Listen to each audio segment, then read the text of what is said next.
Bonjour à tous, j'espère que vous allez bien. Je suis là pour vous faire une petite capsule. Alors, je vais essayer de faire en sorte que ça tremble pas trop parce que je tiens avec mon bras et des fois je fibule. Voilà, donc on va éviter de fibuler. Alors, le thème d'aujourd'hui,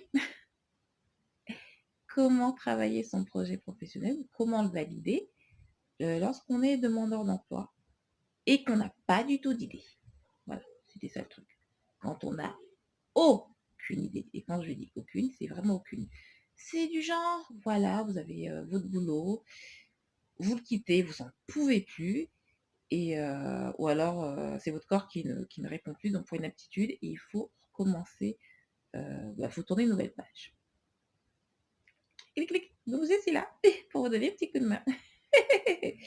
Et c'est là que normalement il y a le jingle. Mais en attendant, pour ceux qui sont nouveaux, et abonnez-vous si vous voulez et cliquez sur la petite cloche. Comme ça, voilà. Vous connaissez les trucs du genre abonne-toi, abonne-toi, c'est là. Et priez pour moi pour que je réussisse un nouveau téléphone, pour que ça arrête de couper dans tous les sens et que je puisse faire des vidéos de qualité. Parce que des fois, j'ai un peu honte. Mais comme je sais que vous savez ce qu'on appelle la fauche, vous savez ce que c'est, j'essaie que vous me pardonnerez. Alors bon, je reprends. Vous avez envie de changer. Vous êtes demandeur d'emploi, donc la première chose à faire, c'est de toujours partir de vos intérêts. Voilà. N'allez pas voir votre conseiller en disant alors je sais pas vraiment quoi faire et qu'est-ce que vous me proposez? Ces trucs dont ils ont horreur. Ah, ça, je vous dis d'avance, ils ont horreur. Ils sont pas là pour réfléchir à votre place dans ce domaine-là. Il faut que ce soit vous qui prenez en main votre entretien et qui les guidiez. Il y a un outil qui est très bien, qui s'appelle l'Emploi Store, cette plateforme. Vous pouvez l'avoir sur internet, vous tapez OR. Et ensuite, vous allez dans choisir un métier et vous avez des applications qui peuvent vous donner un petit coup de main. Il y en a une que j'aime beaucoup qui se fait sur le téléphone, Quiz Pro. Donc celle-là, vous pouvez la faire et après avec les résultats, vous allez voir votre conseiller et vous commencez à discuter des métiers qui s'offrent à vous, ou tout simplement vous lui demandez s'il peut vous faire passer le questionnaire des intérêts professionnels. Donc s'il n'est pas formé, il demandera à un psychologue du travail de vous le faire passer et en fonction de ça, vous pourrez choisir des métiers par rapport aux 2 dominantes qui sortiront de ce texte-là. Il y aura des métiers, issus de ce qu'on appelle le RIASEC. Je vais pas trop rentrer dans les détails parce que je vais pas faire une vidéo trop longue. J'ai une autre technique que je fais depuis des années. Ouh là là, ça c'est la technique, on va dire, ancestrale. C'est que vous prenez une feuille, vous faites 3 colonnes. La première, c'est tous les métiers qui vous plaisent et qui vous passent par la tête. Une trentaine. Ensuite, dans cette même colonne, voilà, dans ces métiers-là, pardon, dans la deuxième colonne, ça sera les métiers de la première colonne, plus ceux que vous pouvez faire en fonction de votre niveau scolaire. Ça veut dire que les métiers de la première colonne, vous allez rentrer dans les fiches métiers pour voir en fait quel est le niveau scolaire demandé. Donc là, ça va quand même en épurer.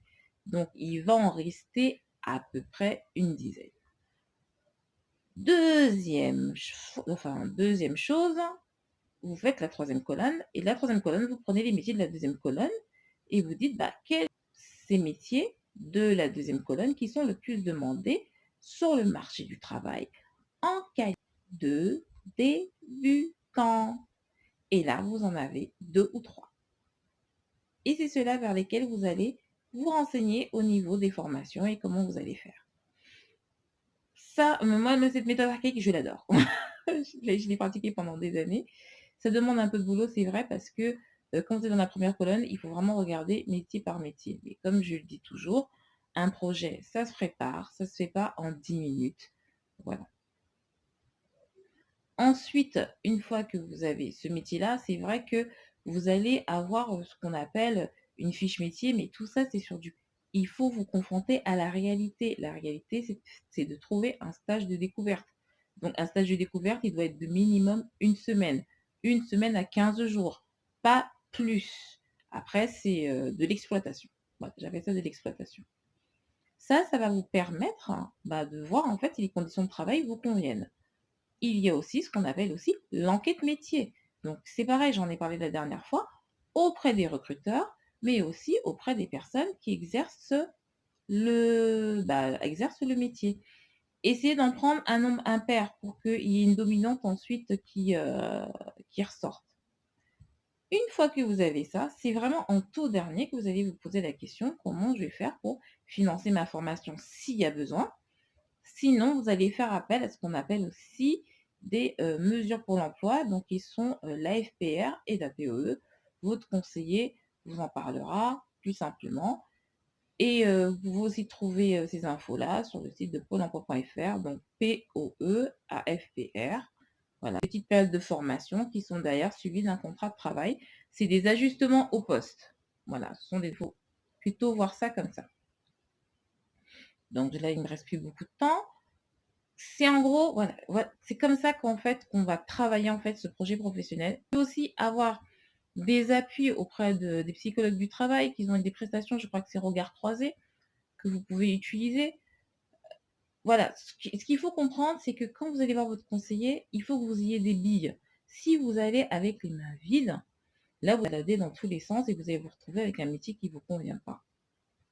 Il faut que vous soyez absolument acteur de votre recherche d'emploi, acteur de votre réorientation, parce que c'est vous qui allez vous taper le métier. Donc, autant faire un métier qui vous convient, qui convient à 100%.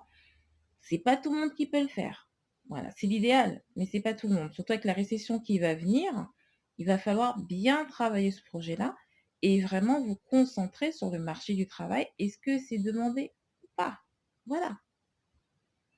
Moi, personnellement, je suis dans une région où l'industrie est demandée. Donc les personnes qui sont des fraiseurs, les conducteurs de ligne, c'est des choses, donc on recrute. Moi, je suis en Auvergne-Rhône-Alpes, donc on en demande beaucoup. Mais c'est pas des métiers qu'on va demander dans les Hauts-de-France, par exemple. Voilà. D'accord? Donc je compte sur vous.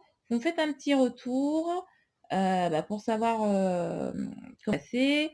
Et comme je vous ai dit, il y a l'Emploi Store pour ceux qui sont plus à l'aise et ceux qui sont un petit peu moins à l'aise. Il y a la technique du papier, comme je vous ai dit, la feuille divisée en 3 colonnes. Je vous fais des gros bisous. Je vous souhaite bonne chance. Moi, je suis toujours optimiste. Allez, c'est un beau voyage qui commence. L'orientation professionnelle, c'est vraiment, en tout cas moi, c'est ma passion. Je peux en parler pendant des heures. Sauf que la mémoire de mon téléphone, lui non. Allez, à bientôt. Bisous.